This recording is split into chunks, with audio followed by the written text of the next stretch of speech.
How much does it mean to you personally to do this? Yeah, so, you know, me, this building, and the building next door, none of this would exist without boxing. And, you know, I talked about it for a long time. Here we are, and, you know, just everything in life is about timing. And right here, right now, it all feels perfect. The timing feels absolutely perfect. And now we got a lot of work to do. I talked a lot of smack about the things that I didn't like about boxing, but I also said, if you look at the UFC and not just the success of it, but the sustainability of it, I took everything that I loved about boxing and everything that I hated about boxing in how we built the UFC. So if it works for you, for the UFC, it should definitely work for boxing.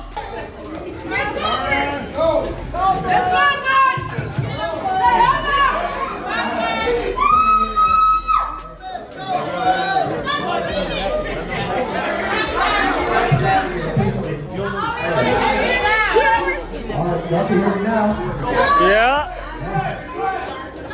Y'all be quiet, y'all hear me.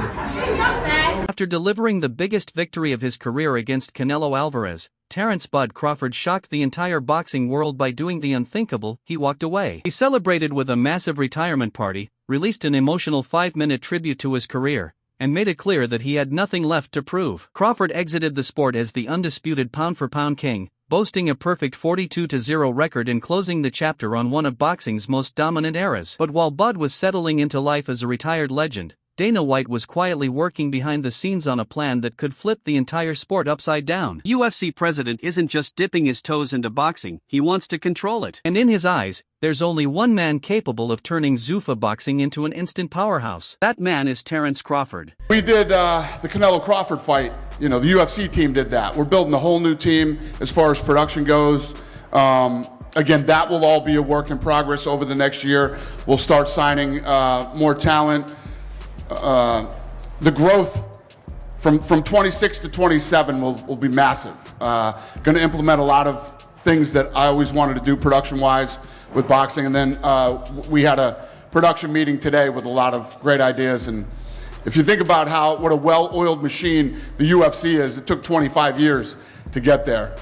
In 1 year, we will crush this thing in the next year.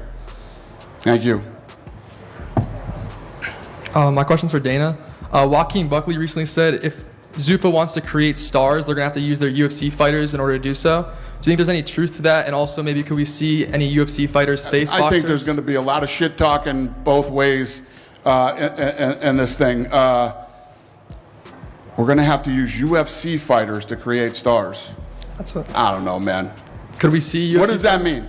I think what he's saying is that he wants UFC fighters to face boxers in Zuffa boxing. That I do not want. Okay. I didn't want that when I wasn't involved in boxing, and I definitely don't want it now.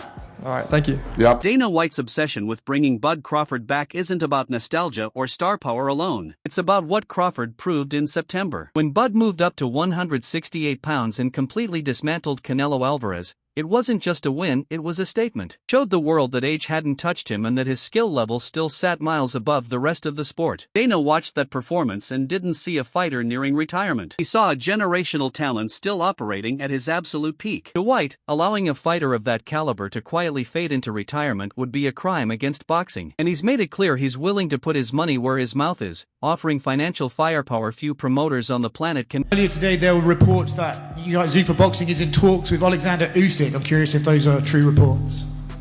The reports are the what? You guys are talking with Alexander Usyk about We're talking to everybody that we think are the most talented people in the world or have the potential to be the most talented people in the world. Cool. And then lastly, I saw you replied to Maurizio Suleiman. I think he commented on a Boxing Social post. You replied to Maurizio Suleiman. Eddie Hearn's had his things to say. All these guys are obviously speaking out about you coming into the sport. What are they not understanding about your ambitions for boxing? Well, here's the thing. They were very concerned about the Muhammad Ali Act and all these other things. None of that is going to change for them. Nothing's going to change. Muhammad Ali, we're not changing one word of that. It's going to be intact. I don't know why. Now fighters are going to have more options. Why is that a bad thing?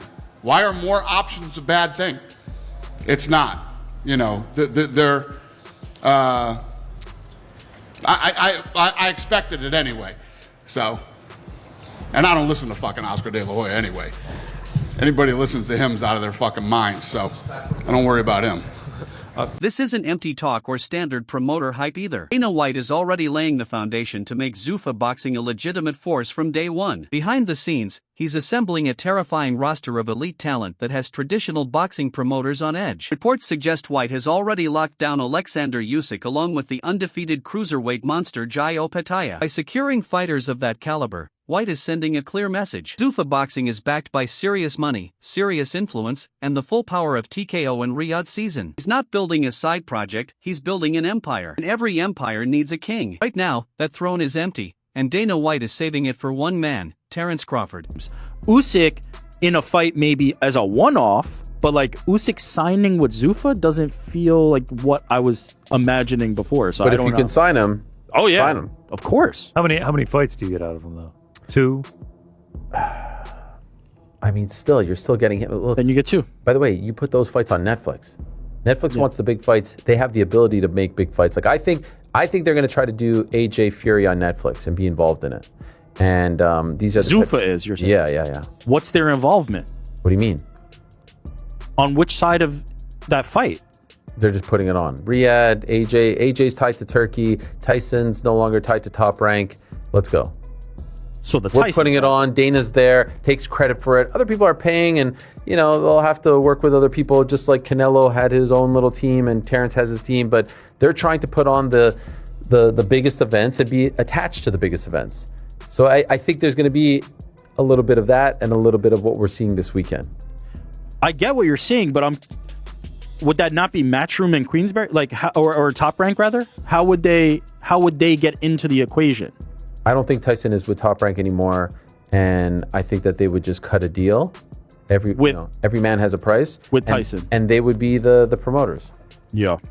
Figures being whispered throughout the boxing world right now are absolutely insane. While Crawford reportedly earned around $50 million for his historic fight against Canelo, insiders and social media leaks suggest Dana White is preparing something on an entirely different level. Rumors point to a jaw-dropping 9-figure offer, potentially a $100 million Godfather deal just to get Bud to consider coming back. For a fighter who has already secured generational wealth, this isn't just about money anymore. This is the kind of offer that changes family trees for generations. Industry speculation is now exploding with claims that this deal could be formally presented around July 2026, and if it happens, it would become the largest guaranteed payout ever offered to any fighter not named Floyd Mayweather. The 38-year-old Crawford announced his retirement last month with a carefully crafted 5-minute montage and followed it with a retirement party for family and friends this past weekend. Crawford left boxing with a perfect record of 42-0 and as the pound-for-pound king of the sport after beating Canelo Alvarez by UD in September to become the undisputed super middleweight champion. 100%. Crawford is an ATG, White told TMZ. He decided to retire. I think he should be out there fighting everybody. After seeing the masterpiece that he put on that night against Alvarez, he's so good and talented, I actually like him. He's a great guy. The tragedy with Crawford is that he didn't really achieve popularity until the tail end of his career. Really, after the Spence fight, delivering on his promise to beat Spence and become undisputed champion, some of us always knew how that fight was going to go. But it's not really until it happened that Terence Crawford's popularity really started to peak. What none of us realized at the time was that Terence would only be in the sport for 1 or 2 more years after that, and his popularity hit an all-time high when he thoroughly outboxed Canelo Alvarez. Though, having done that and climbed the mountaintop, there just ain't much left to do anymore. And that's the